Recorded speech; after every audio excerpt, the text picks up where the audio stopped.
सुप्रभातम। चलिए अपने योग वर्ग की शुरुआत करते हैं। आप सभी लोग तैयार हैं? फिर योग वर्ग की शुरुआत ईश्वर परिधान से करते हैं। किसी भी सुखासन में बैठ जाएं, हाथ नमस्कार में ले लें, आंखें कोमलता से बंद कर लें, ध्यान श्वास प्रश्वास को लगा लें।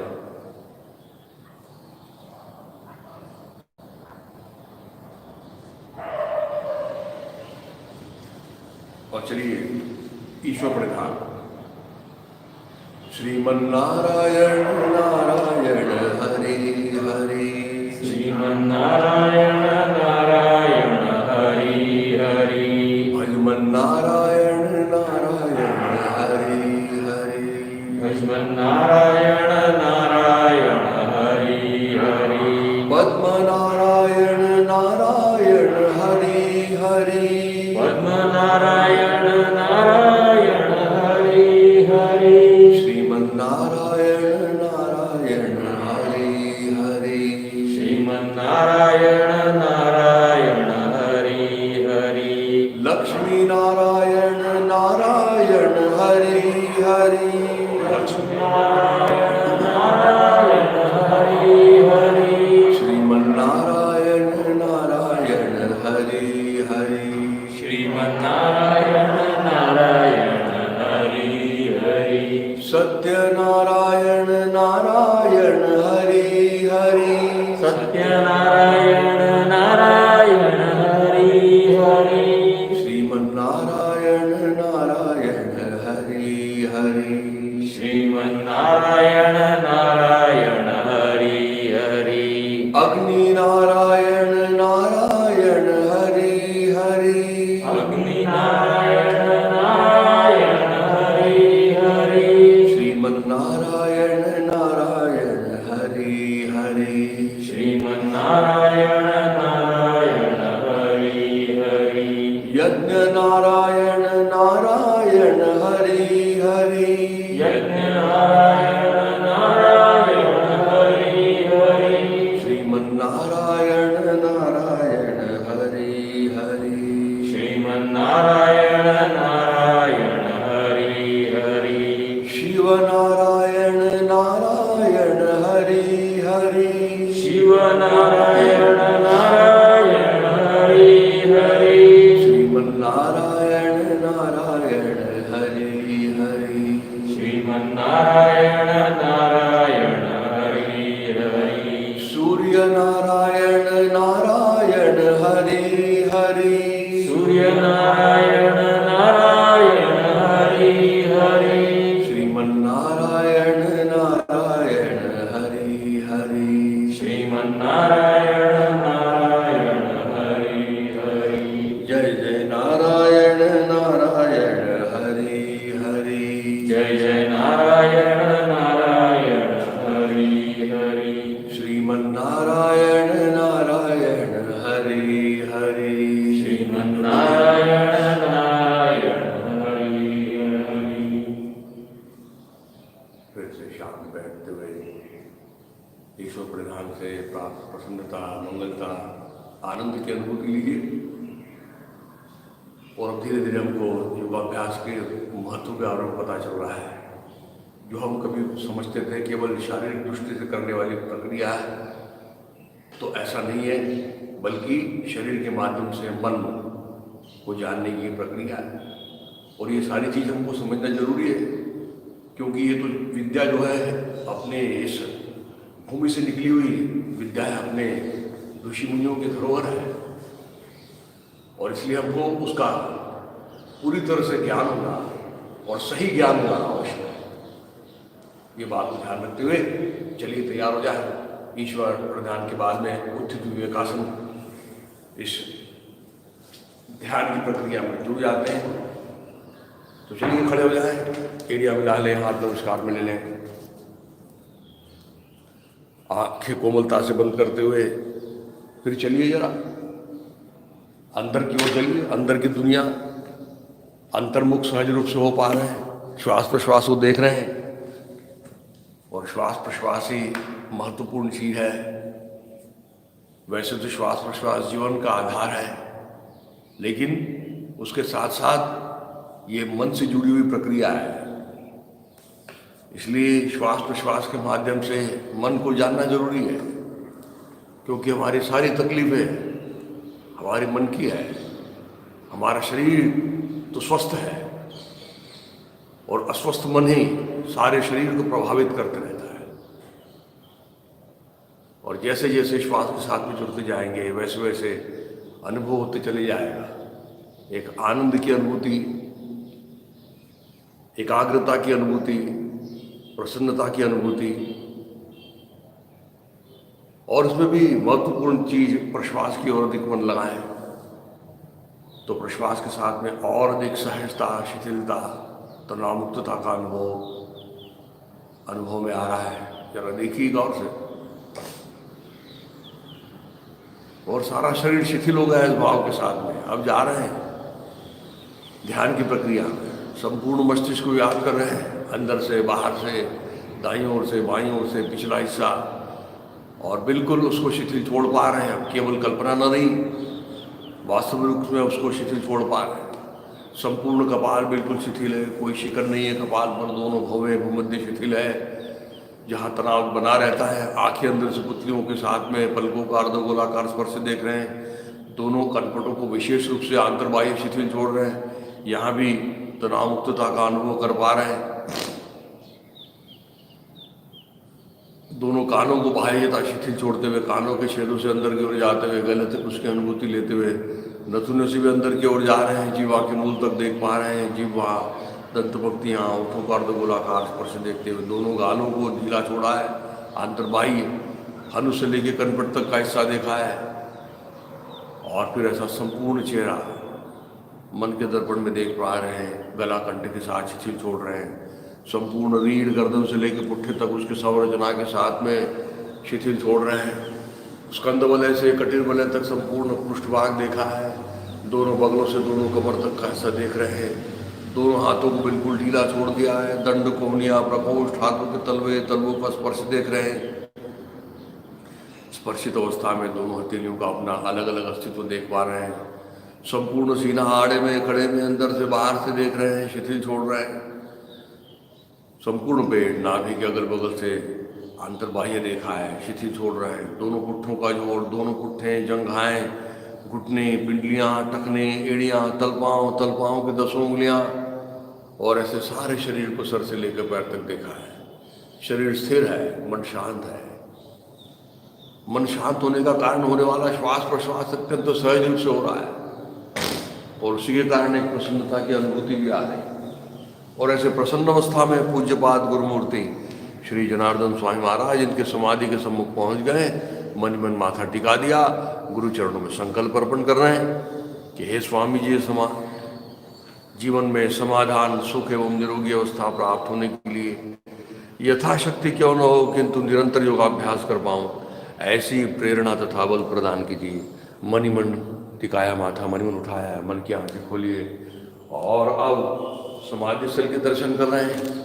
उस पर अंकित स्वामी जी का संदेश स्पष्ट रूप में दिखाई दे रहा है। समाधानाय सौख्याय निरोगत्वाय जीवने योगमेवाभ्यसेत प्राज्ञः यथाशक्ति निरंतरम्। समाधि स्थल पर अंकित स्वामी जी के पदचिन्ह, अवतार स्वरूप शेष नाट्य प्रतिकृति और स्वामी जी के पादांकुश नजर आ रहे हैं। चरण कमल, पद कमल, कर कमल, कटी कमल, रुद्र कमल और अंतुदगत्वा मुख कमल भी दिखाई दे रहा है। तेजस्वी मुखमंडल, उन्नत भाल प्रदेश, माथे पर कुमकुम तिलक लगा हुआ, स्नेहपूर्ण और आश्वस्त नयन, वे स्मित वदन, गले में रुद्राक्ष और स्फटिक मालाएं विराजित, वे आजाड़ों पाँव है, कमल दलवत पाँव तथा खड़ाव पहने हुए। ऐसी एक गुरुमूर्ति हमें आशीर्वाद प्रदान कर रही कि हमारा सारा योगाभ्यास गुरु पूजा के तौर पर सफल होने जा रहा है। इसी समाधान में गुरु स्तवन खुले आवाज में सुस्वर, सुस्पष्ट, सावकाश, एक साथ। गुरु ब्रह्मा गुरु विष्णु गुरुर्देवो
प्रसन्न वदना वरदस्ता गुरुमूर्ति के आशीर्वाद प्राप्त हो गए भाव के साथ में धीरे धीरे हाथ नीचे को छोड़ दें, पैर में अंतर ले लें और तैयार हो जाए शरीर संचालन के लिए। और अब धीरे धीरे देखिए कैसे मन शांत हो रहा है, एकाग्र हो रहा है। विचार तरंगों का शांत होना जरूरी है। मन का जो भाग दौड़ है उसका स्वभाव ही चंचलता है, लेकिन उस चंचलता को कम करते हुए केवल अपने शरीर के सीमित दायरे में उसको घुमाना, और उसके कारण ये जड़ देह जो है ये मन के चैतन्यशील से जुड़ने के कारण वो भी चैतन्यशील हो जाता है। और योगाभ्यास के लिए हम सही मानों में तैयार हो जाते हैं। तो आंखें बंद करते हुए चलिए तैयार, पैर में अंतर ले लिया है, श्वास लीजिए, रोकिए, मूल बंद लगाते हुए दाहिनी तरफ परोड़िए,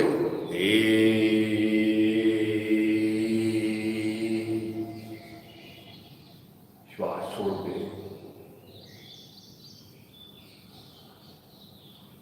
कमर को सामने ढकेलते हुए, गर्दन को पीछे ढकेलते हुए मरोड़िए। अच्छा, फिर श्वास दो, रोको, मूल बंद लगा, दो,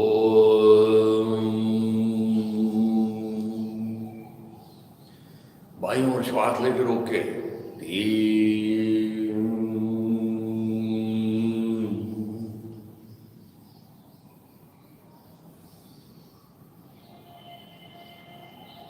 रुक रहे हैं, देख रहे हैं,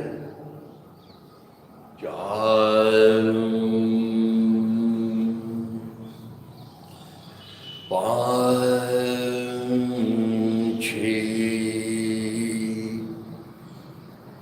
खींच लो, पर अलाइन कर लो सारी रीढ़ की हड्डियां, दंड कांत लगा दो, श्वास लो, रोको, मूल बंद लगाओ, दाहिनी तरफ,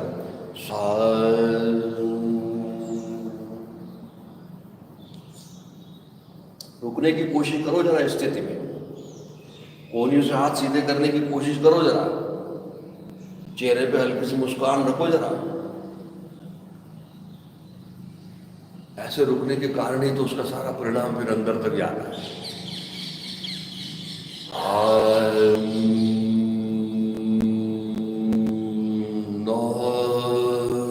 बाईं ओर जा रहे, चले गए, श्वास छोड़ दिया और प्रश्वास की ओर अधिक मन लगाया, और वो प्रश्वास के कारण देखिए वो अपने आप हर प्रश्वास के साथ में नीचे नीचे जा रहे हैं। हो रहा है, कहीं भी ताकत नहीं लगाई। फिर श्वास लो, रोको, मूल बंद लगा,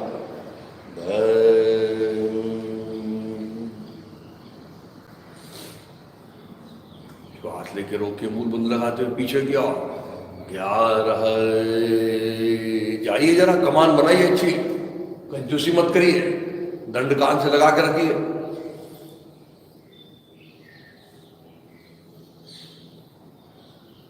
12, श्वास छोड़ते हुए, 13,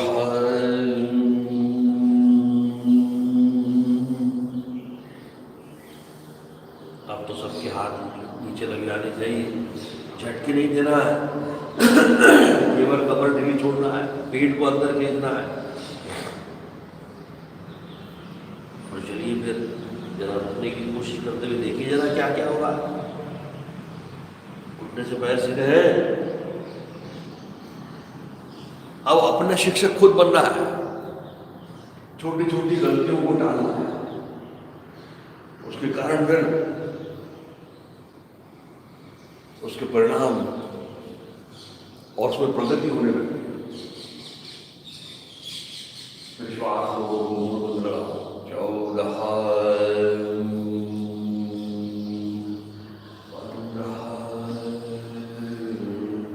16, बहुत अच्छा, धीरे से दोनों पैर मिला लीजिए। आज कर लेते हैं ताड़ासन।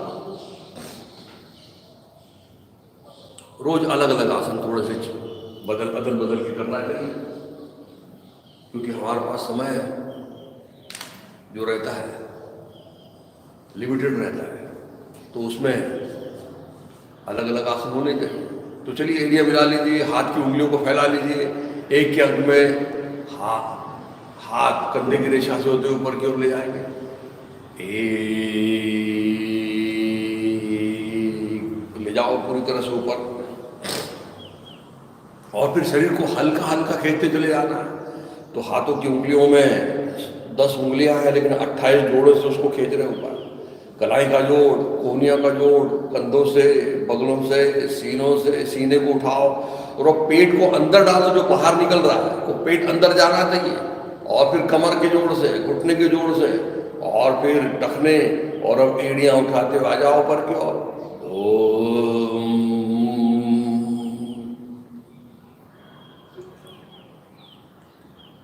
आ गए हैं, हल्का हल्का खींच रहे हैं, मुस्कुराते हुए खींच रहे हैं, ताकत तो नहीं लगाई, सारे जोड़ों में उसका प्रभाव देख रहे हैं। तो फिर चलिए इसमें जरा थोड़ा आगे भी चल सकते हैं हम। दाहिना पैर बढ़ाइए आगे, दाहिना हाथ, दाहिना पैर, फिर बायां पैर आगे बढ़ाइए। चलिए थोड़ा सा पैर की उंगलियों पर आगे पीछे, और फिर पीछे जरा, बायां हाथ, बायां पैर, दाहिना हाथ, दाहिना पैर, थोड़ा आगे पीछे भी चलिए, तो उसमें और अधिक हमको अनुभव आता है क्या कर रहे हैं। और फिर स्थिर हो जाओ जरा। 3 एड़ियां दिखा दो, 4 हाथ नीचे क्यों ले दो, आनंद देना सब। 1 2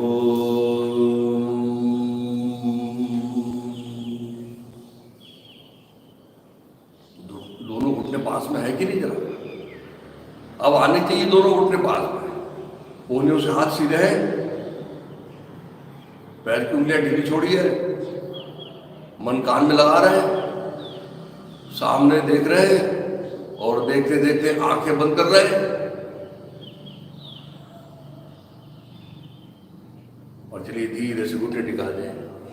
आज करेंगे पवन मुक्तासन।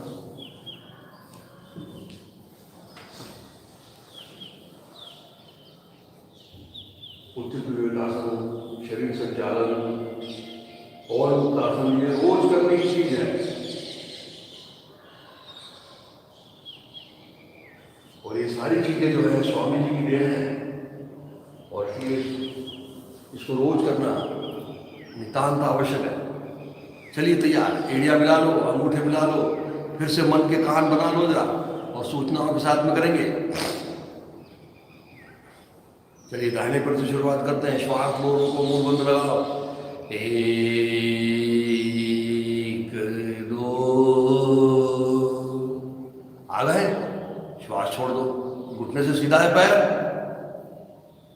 3 मोड़ो, दोनों हाथ से पकड़ो, दबाओ, फिर श्वास लो, रोको, मुंह बंद लगाओ, और लगाने के बाद में ठुड्डी घुटने से लगाना है, बाएं पैर को ऊपर उठाना है और घुमाना है। 4 पता है ना, करिए जरा 3 बार, दाहिनी तरफ से बाईं तरफ से घुमाइए एक ही श्वास में, बीच में श्वास छोड़ना नहीं, और फिर धीरे से पैर नीचे छोड़ रख दो। 5 गर्दन नीचे, 6 हाथ ऊपर, दाहिना पैर सीधा, सीधा का मतलब घुटने से सीधा, टखने से अपनी तरफ। 7 45 अंश में, 8 पैर के पास पैर, बायां पैर, श्वास लेके रोके, मुंह बंद लगाते हुए। 1 2 श्वास छोड़ के घुटने से अधिक सीधा करो पैर दोनों। 3 अच्छा दबाओ जरा जंगल, फिर श्वास लेके रोके, मुंह बंद लगाते हुए। 4 गर्दन उठाई, दाहिना पैर उठाया और घुमा रहे उसको, श्वास रोके अवस्था में।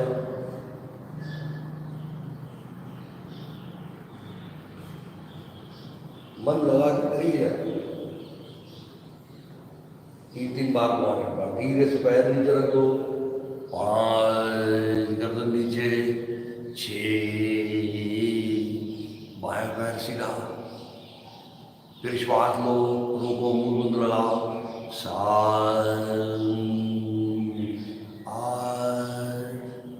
दोनों पैर मिलाए। चलिए दोनों पैर से उत्तान पादासन कर लेते हैं। दोनों पैर से पवन उत्तासन करने से पहले उत्तान पादासन, और उत्तान पादासन करते हैं कैसे पता है ना? एक पे दोनों पैर टखनों से अपनी तरफ ले लीजिए, अंगूठे मिला लीजिए, और केवल उत्तान पादासन ये प्रक्रिया जो है श्वास छोड़ के और केवल मूल बंद के सहारे की जाती है। इसलिए पूरी तरह श्वास छोड़ दो और फिर मूल बंद लगाते हुए, यानी गुदन द्वार और मूत्र मार्ग का संकोच करते हुए दोनों पैर को 10 डिग्री उठाई, उठा लिया। तो अब बोल घुमाइए उसको, दाहिनी तरफ से 3 बार, बाईं तरफ से 3 बार।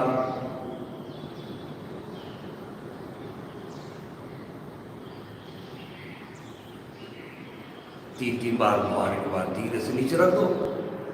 3 4। ये बड़ा महत्वपूर्ण आसन है, और जिनको ये संकल्पना अच्छी तरह से समझ में आ गई है मूल बंद की, वो उसको बड़े सहजता से कर सकते हैं। और चलिए दोनों पैर से पवन मुक्तासन, श्वास लेके रोके, मूल बंद लगाते हुए दोनों पैर 45 अंश, 45 डिग्री, 90 डिग्री। अब आ रहा है क्या 90 डिग्री? हमारा 90 डिग्री वही है जहां आपकी घुटने से पैर सीधे हैं।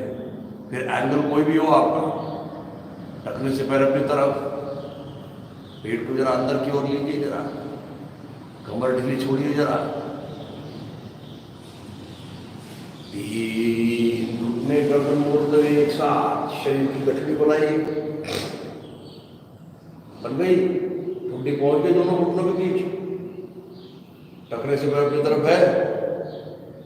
तो चलिए फिर दाएं बाएं डोलेंगे, श्वास लेकर रोके, मूल बंद लगा के 4, दाहिनी तरफ सीधे, बाईं तरफ सीधे, दाहिनी तरफ सीधे, बाईं तरफ सीधे, और फिर आगे पीछे श्वास छोड़ दीजिए, नया लीजिए और आगे पीछे, आगे पीछे, आगे पीछे। अच्छे पुट्ठों को उठाओ और बोलिए जरा अच्छा। 3 बार करने के बाद घूम जाए। 6, पैर सीधे कर लो, हाथ ऊपर कर लो।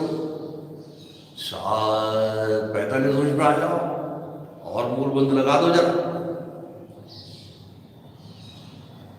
8, नीचे की ओर, बहुत अच्छा।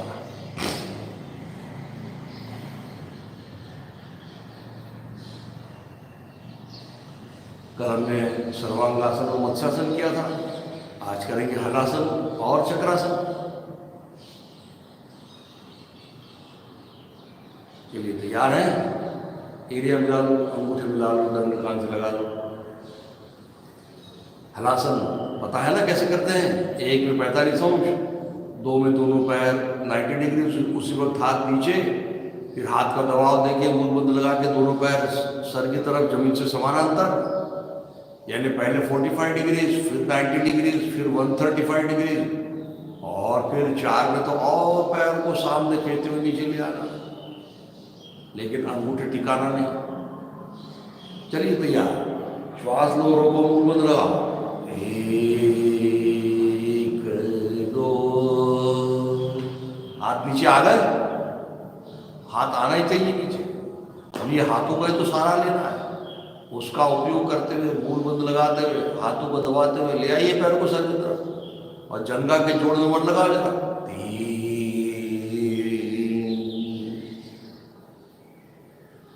आ रहा है, जम रहा है। ऐसे करते वक्त अगर हाथ नीचे नहीं रख सकते तो हाथ पुट्ठों के ऊपर रख दो।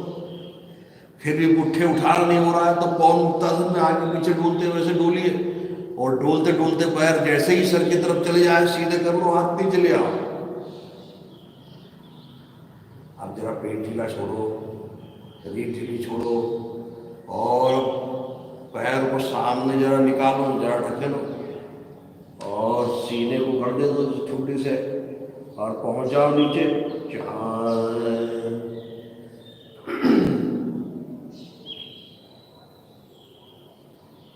पहुंच रहे। फिर से कितना आया है महत्वपूर्ण नहीं है। घुटने से पैर सीधे है क्या तो हम सही जा रहे हैं, टखनों को बाहर फैलाया है क्या तो सही कर रहे हैं, ताकत लगी उसको निकाल रहे हैं क्या, थोड़ा सा स्मित रखा है क्या चेहरे के ऊपर, और फिर दोनों पैरों को थोड़ा दाढ़ी तरफ ले आइए, थोड़ा बाईं तरफ ले आइए, लेकिन पैर के अंगूठों को जमीन से टिका के नहीं रखना है। ये मूलभूत बात याद रखिए।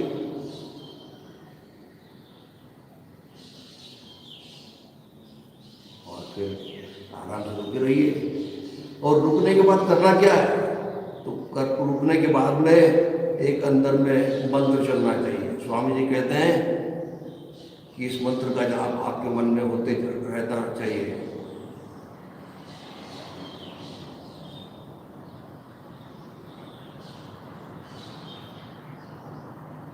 कृष्णाय वासुदेवाय हरे परमात्मने प्रणतक्लेशनाशाय गोविंदाय नमो नमः, गोविंदाय नमो नमः, गोविंदाय नमो नमः। और फिर धीरे धीरे पूर्ण स्थिति में रुकने का समय बढ़ाना। पूर्ण स्थिति में जैसे समय बढ़ेगा तभी उसके आपको परिणाम मिलेंगे। केवल पूर्ण स्थिति में पहुंच जाना यानी आसन नहीं है, वहां जाके रुकना।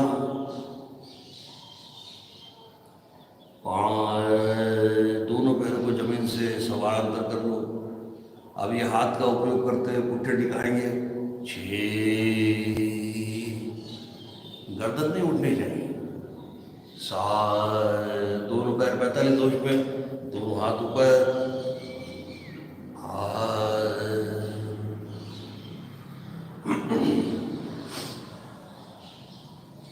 शरीर को लचीला बनाना, रीढ़ के पीठ के तकलीफों को दूर करते हुए पेट के सारे अवयवों को सुदृढ़ बनाना। और चलिए फिर इसका पूर्वकासन कर लेते हैं। पूर्वकासन का नाम याद है ना? हलासन है तो उसका पूर्वकासन चक्रासन, और सर्वांगासन है तो मत्स्यासन। तो चलिए आज चक्रासन करते हैं। एक में दोनों पैर घुटने से मुड़ेंगे, कुल्लों के पास रखेंगे, दोनों हाथ कोहनियों से मुड़ेंगे, ऊपर लेंगे और कद्दू के पास रख देंगे। लेकिन ये दोनों क्रिया एक साथ होनी चाहिए। आसन करते हुए एक लय होनी चाहिए।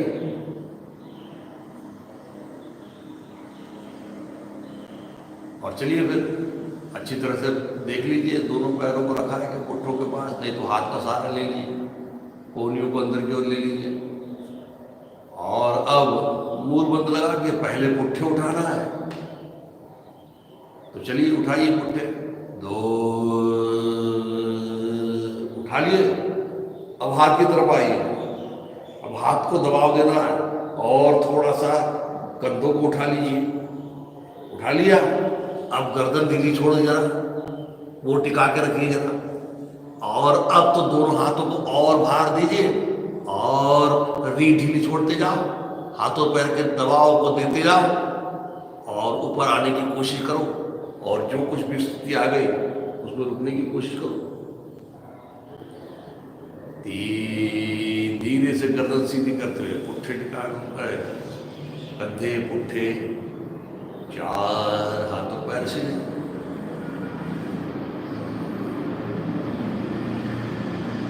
चलिए धीरे से पेट के बला जाता है। हमने धनुरासन किया था, आज हम नौकासन कर लेते हैं।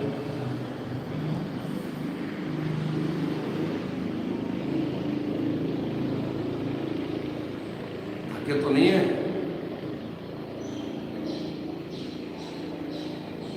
धीरे से आ जाइए, पेट पे लेटे आसन की स्थिति में। पहले अर्धधनुरासन नौकासन करेंगे। पहले दाहिना हाथ बायां पैर, और फिर बाएं हाथ दाहिना पैर, और फिर दोनों हाथ दोनों पैर। तो चलिए, कपाल जमीन से लगा है, पैर की उंगलियां सुलाई हुई है, तो फिर दाहिने हाथ को जरा ऊपर खींचो जरा कंधों के कोहनियों से, और बाएं पैर को नीचे खींचो जरा, और ऐसा करते हुए ऊपर आ जाइए। और गर्दन पे आने दो, साथ में दंड कान से लगे रहने दो जरा। कोहनियों से हाथ सीधा है डालना, और बायां पैर घुटने से सीधा है, और नाभि के ऊपर संतुलन करिए।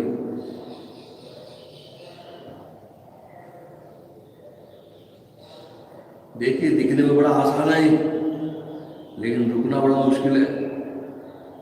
और जब इसमें रुकेंगे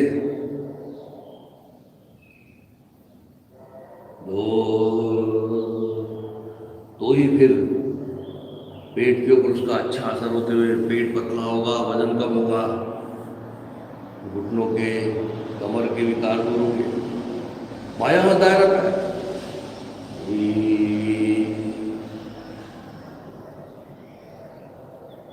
उठा लिया है, तो शांत हो जाइए।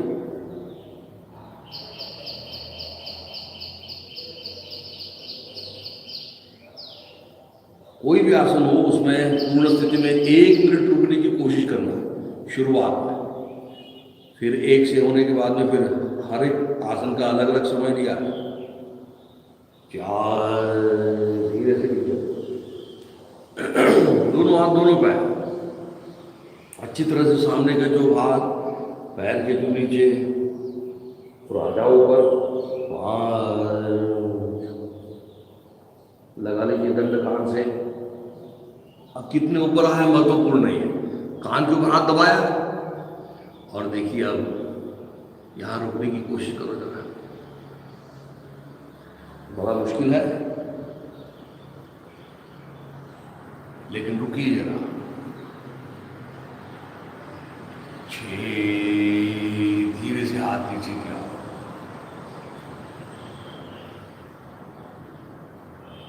फिर एक बार दोनों हाथ सामने खींचेंगे, पैर नीचे खींचेंगे, ऊपर आने के बाद दाएं बाएं डोलेंगे, आगे पीछे डोलेंगे, आ जाइए ऊपर, लेकिन कान के ऊपर हाथ दबा के रखो। और फिर दाएं बाएं दाएं बाएं, और फिर आगे पीछे आगे पीछे, हाथ नीचे पैर ऊपर, पैर नीचे हाथ ऊपर, और फिर स्थिर हो जाओ। और फिर धीरे से आ जाइए नीचे। और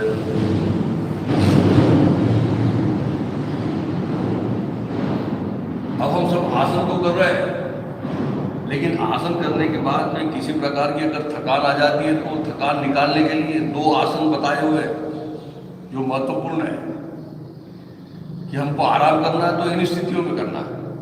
तो आज एक मकरासन नाम का आसन हम समझ लेते हैं।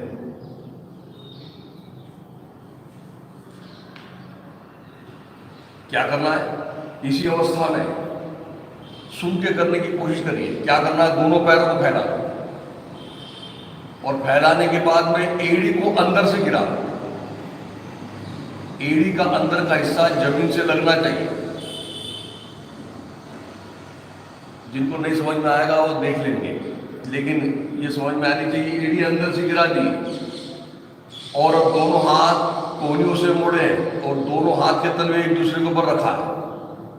एक दूसरे पर रख दो, ये दोनों हाथ के तलवे कोहनियों से मोड़ के, और इन तलवों के ऊपर दाई या बाई कनपट रख दीजिए। कनपट का हिस्सा, केवल कनपट का हिस्सा, ताकि गाल जमीन से लगे, और इसमें आराम करना है। ये बड़ा सुंदर आसन है, इसको मकरासन कहते हैं। और इस मकरासन नामक आसन में आराम तो होता ही है, लेकिन इस आसन में हमारे सारे रीढ़ की जितने भी हमारे कटेरू हैं वो अपनी जगह ले लेते हैं। और इसलिए रीढ़ से संबंधित जिनको व्याधियाँ हैं वो जरूर इसमें आराम करने की कोशिश करें। मकर आसन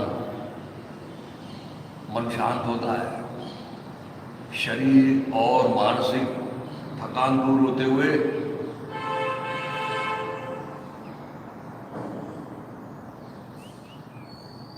सारे शरीर में रक्त का प्रवाह सुचारू रूप से होता है।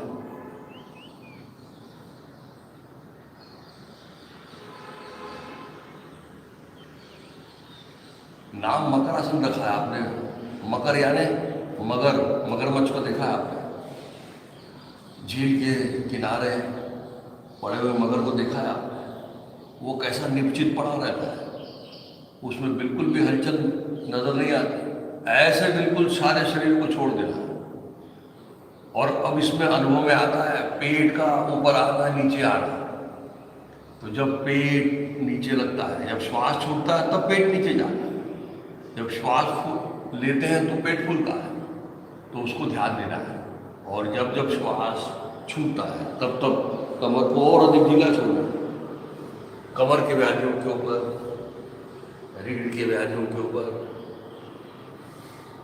ऐसा सर्वांग सुंदर आसन है ये, जो हमको करना चाहिए। पेट के बल के जितने आसन हो जाते हैं वो हो जाने के बाद में ये थोड़ा उसको कर लेना चाहिए। पीठ के बल जो आसन हो जाते हैं उसके बाद में थोड़ी देर के लिए शवासन नाम का आसन हम कल सीखेंगे, क्योंकि ये दोनों आसन सबसे कठिन आसन है। और चलिए फिर दोनों पैर को मिला लीजिए, दोनों सीने के पास रखो, गर्दन उठाओ, सीना उठाओ, वज्रासन में आ जाओ, धीरे से दोनों पैर को सामने कर लो। फिर कर लेते हैं कौन सा?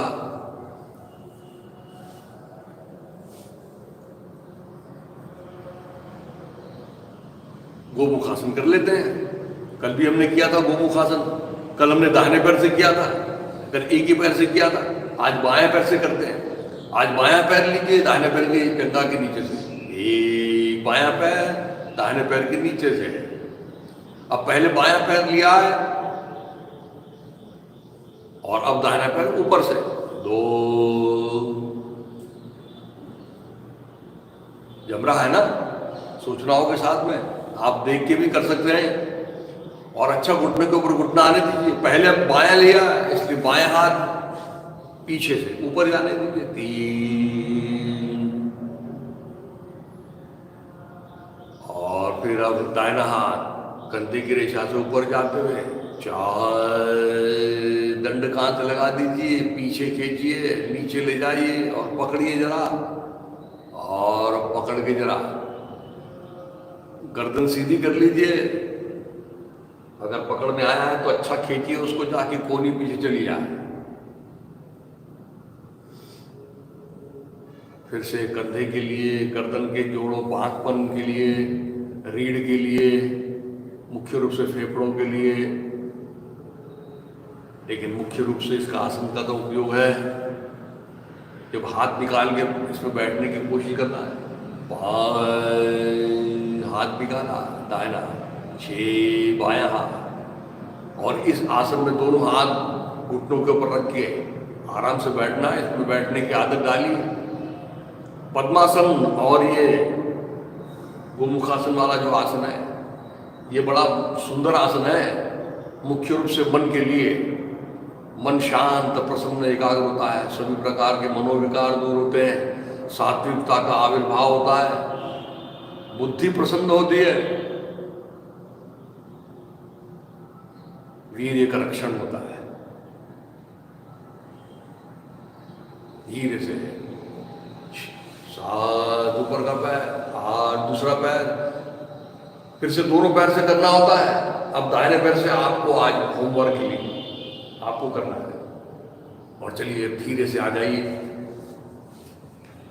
किसी भी सुखासन में आ जाए। चलते हैं कपालभाति और प्राणायाम के अभ्यास की तरफ। तो अब धीरे धीरे पद्मासन करने की कोशिश करिए। दाहिना पैर लीजिए बाईं जंघा के ऊपर, 1 2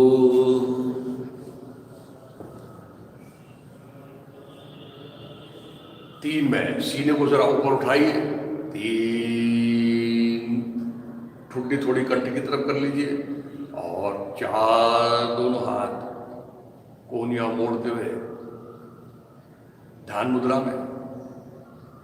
ये पद्मासन है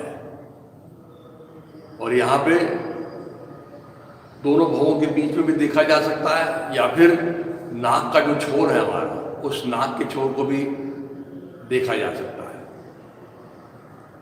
लेकिन अभी हम कपालभाति करने जा रहे हैं, तो दोनों हाथ से दोनों घुटनों को पकड़ लीजिए और फिर कपालभाति अच्छी तरह होने दीजिए।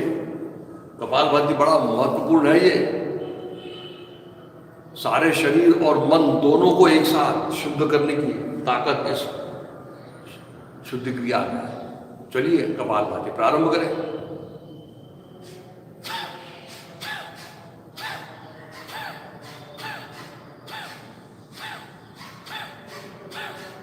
अच्छा पेट अंदर खींचिए, जरा मूल बंद में लगाइए। जरा मूल बंद का हर कपालभाति के स्ट्रोक के साथ में लगना सबसे जरूरी चीज है, तभी कपालभाति के पूरे फायदे मिल सकते हैं। और फिर नाक ढीला छोड़ेंगे तो फिर आवाज आएगी लंग्स की। सारे शरीर के ऊपर एक कांति, एक आभा कपालभाति से प्राप्त होती है। अन्न का पचन अच्छा होता है, सारे शरीर में लचीलापन आता है। और देखिए आखिरी का स्ट्रोक लगाते हुए फिर मन शांत हो रहा है। और इसलिए प्राणायाम के पहले ये सबसे जरूरी चीज है कि मन का शांत होना, इसलिए कपालभाति प्राणायाम के पहले करना जरूरी है। और कल हमने प्राणायाम का अभ्यास प्रारंभ किया था और क्या देखा था प्राणायाम के अभ्यास में हमने कि वैसे तो श्वास 2 सेकंड में लेते हैं, 2 सेकंड में छोड़ते हैं, उसको हमने जरा लंबा कर दिया। क्योंकि पतंजलि मुनि कहते हैं तस्मिन् सति श्वास प्रश्वास योर गति विच्छेदः प्राणायाम। वो प्राणायाम की व्याख्या क्या बारे में कहते हैं कि जब आपकी ऐसी स्थिति हो जाए, जब शरीर बिल्कुल स्थिर हो जाए, उसको बोलते हैं तस्मिन् सति, ऐसा हो जाने के बाद। और फिर क्या, तो श्वास प्रश्वास की गति में विशेष रूप से विच्छेद करना। अब विच्छेद 2 प्रकार से किया जा सकता है। एक बार जल्दी जल्दी भी ले सकते हैं, लेकिन इसमें विच्छेद का मतलब है कि प्रकर्ष से उसमें उसको लंबा करना, क्योंकि प्राण का आयाम करना है। और इसका क्या, क्यों ऐसा करना है हम देखेंगे आगे में, इसका परिणाम क्या हो जाता है। और ये ऐसा करने की आवश्यकता क्या है कि जो श्वास आते रहता है जाते रहता है, उसके साथ में ऐसे छेड़खानी क्यों कर रहे हैं, उसको लंबा कर रहे हैं, उसको ऐसा कर रहे हैं, उसमें विच्छेद कर रहे हैं। तो इसका कारण ऐसा है कि हमारे ऋषि मुनियों ने जाना कि हमारी सारी तकलीफें जो है हमारी मन की है, लेकिन मन को पकड़ा कैसे जाए। मन तो चंचल है, लेकिन उसको पकड़ने का एक ही रास्ता है, क्योंकि मन का सीधा संबंध हमारे श्वास प्रश्वास है। और इसलिए हम उचित विवेकासन की श्वास प्रश्वास को देखने के लिए कहते हैं। क्यों? क्योंकि हमारे मन में जो कुछ भी भाव भावनाओं के उद्रेक होते रहते हैं, कभी प्यार की भावना है, कभी दुष्टता की भावना है, कभी गुस्सा है, जो कुछ भी है, जितने भी उद्रेक है भावनाओं के, उसका सीधा संबंध हमारे श्वास प्रश्वास से होता है। जैसे अभी आपको अगर गुस्सा आ रहा है तो आपकी श्वास प्रश्वास बदल जाएगी। आपको गुस्सा आ रहा है, आप व्यक्त नहीं कर पा रहे हैं, आपकी श्वास प्रश्वास की गति अलग हो जाएगी। आप खुश हो, आपकी श्वास प्रश्वास की गति अलग हो जाएगी। तो इसलिए मन को जानने का सर्वश्रेष्ठ उपाय क्या है, तो अपने श्वास की तरफ आ जाए। तो इसलिए प्राणायाम श्वास से संबंधित है।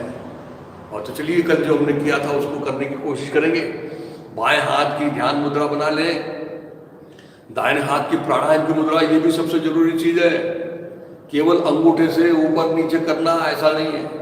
तो ये उंगली अंदर की ओर लेने के बाद अंगूठे जो है उससे दाहिना नथुना ही बंद होगा, और दोनों अनामिका और करांगुली से बाएं नथुना ही बंद होगा, तभी उपयोग हो पाएगा। दाहिने से लिया बाएं से छोड़ा, बाएं से लिया दाहिने से छोड़ा, ऐसा किया जा सकता। कल हमने देखा कि दाहिने से लिया दाहिने से छोड़ा, बाएं से लिया बाएं से छोड़ा, फिर दाहिने से लिया बाएं से, और बाएं से लिया दाहिने से छोड़ा। आज फिर से उसको करते हैं ताकि उसमें थोड़ा सा अभ्यास हो जाए, फिर आगे की ओर चलते हैं। तो फिर से अब बाएं को बंद कर दीजिए, और आज हम दाहिने से लेंगे और बाएं से छोड़ेंगे। तो चलिए गुरु का स्मरण कर लेते हैं, गुरु प्रतिष्ठ मार्गिण। और और फिर चलिए दाहिने से एक मंत्र में यानी 4 सेकंड में ले रहे हैं, जो 2 सेकंड में ले रहे हैं उसकी जगह 4 सेकंड और 4 सेकंड में छोड़ना है। तो चलिए दाहिने से श्वास लीजिए, श्री राम जय राम जय जय राम। दाहिने को बंद करते हो बाएं को खोलिए, श्री राम जय जय राम। फिर से बाएं को बंद कर दीजिए, दाहिने से लीजिए, श्री राम जय जय राम। बाएं से छोड़ो, श्री राम जय राम। दाहिने से लीजिए, श्री राम जय राम। बाएं से छोड़ो, श्री राम जय राम। दाहिने से लीजिए, श्री राम जय राम। बाएं से छोड़िए, श्री राम जय राम। फिर से याद रखना है कि 2 सेकंड में भी हम लेते हैं कितनी, आधा लीटर हवा, तो ये 4 सेकंड में भी हमको लेना आधा लीटर ही है। केवल हम क्वालिटी बदल रहे हैं, क्वांटिटी उतनी रख रहे हैं। यानी जो काम 2 सेकंड में होता था उसको हम लंबा कर रहे हैं, तो धीरे धीरे कर रहे हैं, याद रखना है। अब बाएं को बंद दाहिने को बंद कर दीजिए, बाएं से लेंगे, दाहिने से छोड़ेंगे। अब प्राणायाम की भाषा में लेने को पूरक कहते हैं और छोड़ने को परिचय कहते हैं। तो चलिए बाएं से पूरक, श्री राम जय राम। दाहिने से रेचक, श्री राम जय राम। बाएं से लीजिए, श्री राम जय राम। दाहिने से छोड़िए, श्री राम जय राम। बाएं से लीजिए, श्री राम जय राम। दाहिने से छोड़िए, श्री राम जय राम।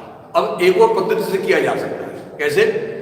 दाहिने से लेना, बाएं से छोड़ना, फिर बाएं से लेना, दाहिने से छोड़ना, जिस नथुने से छोड़ा उसी से फिर से ले लेना। तो चलिए इसको भी कर लेते हैं। बाएं को बंद कर दीजिए, दाहिने से लेंगे तो लीजिए, श्री राम जय राम।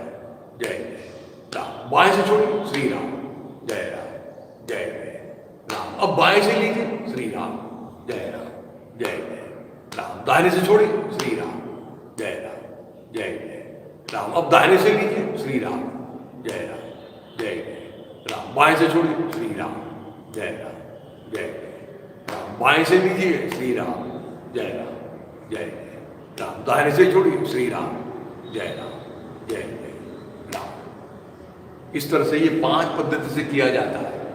दाहिने से लिया, दाहिने से छोड़ा, बाएं से लिया, बाएं से छोड़ा, दाहिने से लिया, बाएं से छोड़ा, बाएं से लिया, दाहिने से छोड़ा, और फिर दाहिने से लिया, बाएं से छोड़ा, बाएं से लिया। तो ये 5 प्रकारों को कहते हैं अनुलोम विलोम प्राणायाम या नाड़ी शोधन प्राणायाम, ऐसा कहते हैं। अनुलोम विलोम यानी अंदर हमारे नासापुटों में जो बाल होते हैं उनको बोलते हैं लोम। तो एक बार लोम की दिशा के अनुसार लेते हैं, इसलिए अनुलोम, और उसके विरुद्ध दिशा से लेते हैं, इसलिए विलोम, ऐसा कहते हैं। इसको और कल जाके हम देखेंगे, जानेंगे, लेकिन अभी तैयार हो जाते हैं ओंकार के लिए। ओनिया कमर से लगा दें, रीढ़ सीधी रखें, चेहरा प्रसन्न रखें और खुले आवाज में ओंकार प्रारंभ करें।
फिर से मन दोनों भुवों के बीच में लगा दें। ओंकार करने बंद कर जरूर कर दिया है, लेकिन फिर भी एक अंदर ओंकार चल रहा है, उसके कंपन, उसके वाइब्रेशंस संपूर्ण मस्तिष्क में अनुभव में आ रहा है, लेकिन उस वाइब्रेशन के कारण एक आनंद की अनुभूति, एक सुख की अनुभूति हो रही है। मन शांत भी हो रहा है, प्रसन्न भी हो रहा है।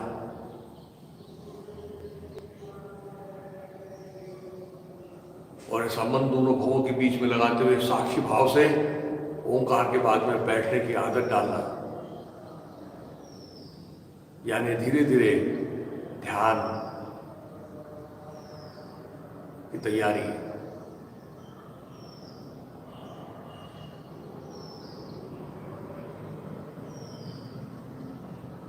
और फिर धीरे धीरे देह बांध लेते हुए, आंखें खोलते हुए तैयार हो जाए प्रार्थना के लिए।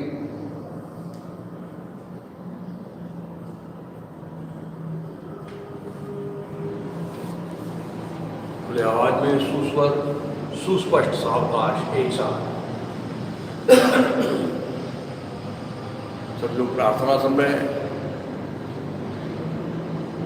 असंख्यात नामे जयाने तलोक परिनित्यतो सच्चिदानंद एक जया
आराम से बैठे।